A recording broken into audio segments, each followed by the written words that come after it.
Hey, what's up? This is Reed. Today I'm going to take a look at the Lutron Caseta dimmer switches and see if they have what it takes to replace all of the light switches in my house. I'm also going to check out a few of Lutron's new devices as well. I get asked all the time what my favorite smart home devices are, and it really makes me think because making the right choice to replace all of your light switches, for example, is a big decision. And lots of people put Lutron light switches all over their house, so I'm going to see if that makes sense in 2020 and beyond. First, let's look at the actual switch, because this is what you could be interacting with for years. The dimming buttons are separate from the on-off buttons, which makes the dimming more intuitive, but the buttons are smaller and closer together. It can be easy to hit the wrong button, especially when it's dark. The on-off buttons also don't have a strong tactile feedback when clicked. The dimmer buttons are a little more clicky. Some smart light switches have that loud click like a normal light switch, and it's easy to hit while walking by really fast. Lutron is a softer click compared to others, and personally I don't really mind, it's just something to be aware of. Installing the switch was really easy. One of the biggest selling points of these dimmer switches is that they don't need a neutral wire. If you have a house built before the 80s, then you might not have a neutral wire, which most smart switches require. My house was built in the 90s and most of my light switch boxes have neutral wires, except for one of my three-way light switches didn't have one available, and I couldn't install a smart light switch there until I got Lutron. For the three-way light switch, I installed a Lutron Caseta dimmer switch where the power was coming in, and they just had me cap the wires on the other side. Then the Pico remote replaces the light switch there. It's just a battery-powered light switch that can also be placed on the counter, which is really convenient. So even if you have neutral wires in your house already, you might run into similar situations like me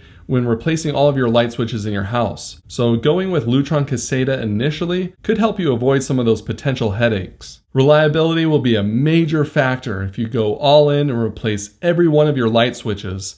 Not only do they need to be reliable now, but also well into the future. In the smart home news recently, you might have heard of companies discontinuing support for older devices. Long-term reliability is a big concern. However, I think Lutron Caseta has a good chance of working well into the future. Lutron has been around for a long time, and it's difficult to imagine Lutron going away or not supporting their ClearConnect smart light switches. As for the reliability right now, that's a little bit easier to figure out.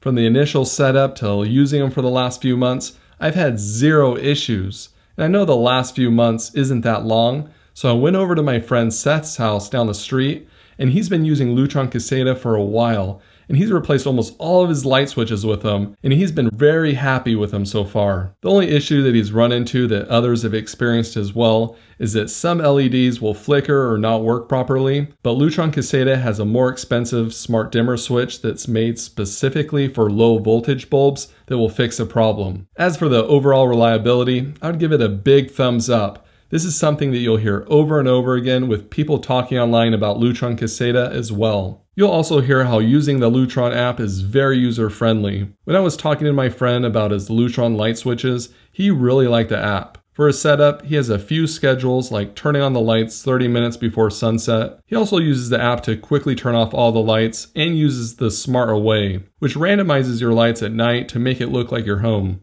There's quite a bit you can do in the app, and it's well designed. When turning the lights on or off from the dimmer switch, the lights quickly fade up when turning on and slowly fade down when turning off. It's a nice feature, especially when you're turning off the lights because you can still see as you walk away. Another great thing about Lutron Caseta is that they're compatible with many other smart home devices.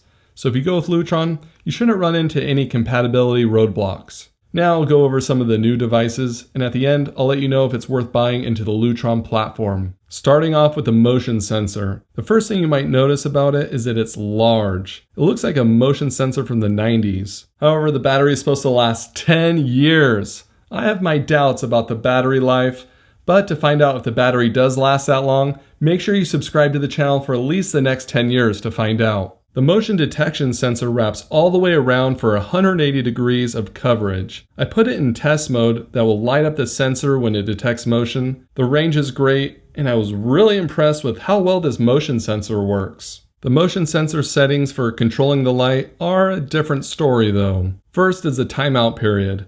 There's only 5, 15, and 30 minutes as options that you can set on the back. So if I walk into the kitchen and the lights turn on, then I manually turn off the lights when walking away. The lights won't turn on with motion if I walk back into the room 3 minutes later. There should have been a 1-minute timeout option that would have fixed this. The other thing is right now the lights turn on no matter what time of day it is. Maybe they'll update this in the future. Otherwise, if you have SmartThings or Wise, you could use their motion sensors to control Lutron lights for less money and more customization. Lutron also recently announced a new range extender that can be 60 feet away from the bridge. Now you can use both the new range extender and plug-in dimmer, which can also be a range extender, and use them at the same time to get up to 90 feet of range. That'll be more than enough for the majority of people. This is available now, so if you have some Lutron light switches out of range, you can finally be covered. The other thing Lutron announced is a new Aurora paddle switch cover. If you're not familiar with it, the Lutron Aurora can control Philips Hue bulbs and blocks the light switch from being turned off. It first came out for the toggle light switches, but now it can replace a paddle switch. It doesn't block the paddle switch like it blocks the toggle switch. It actually replaces the paddle switch. It's also designed in a way so you can just stick it to the wall as well. Okay, back to the question of should you buy Lutron Caseta?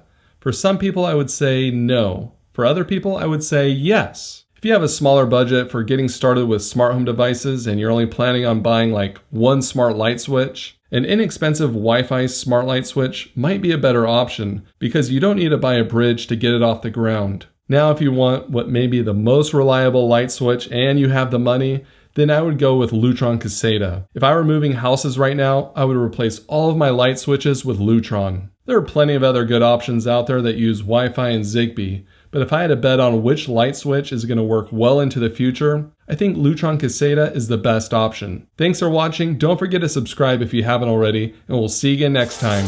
Hey, what's up? This is Reed. I'm speaking to you 10 years from the future, as you can tell by my see-through iPad. And a few updates. One, Kanye West is president now, and the other is the motion sensor battery still hasn't died yet. Who would have guessed?